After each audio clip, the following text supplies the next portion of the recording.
वक्षो विहारिणि मनोहर दिव्यमूर्ते श्रीस्वामिनि श्रितजनप्रिय दानशीले श्रीवेङ्कटेश दयिते तव सुप्रभातम्।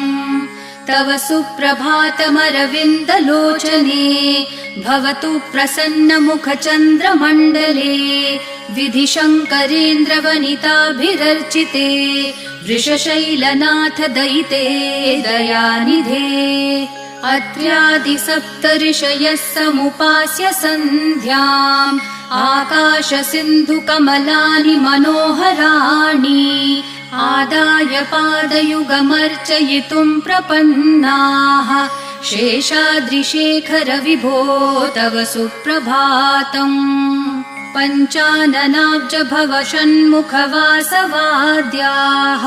त्रैविक्रमादिचरितम् विबुधास्तु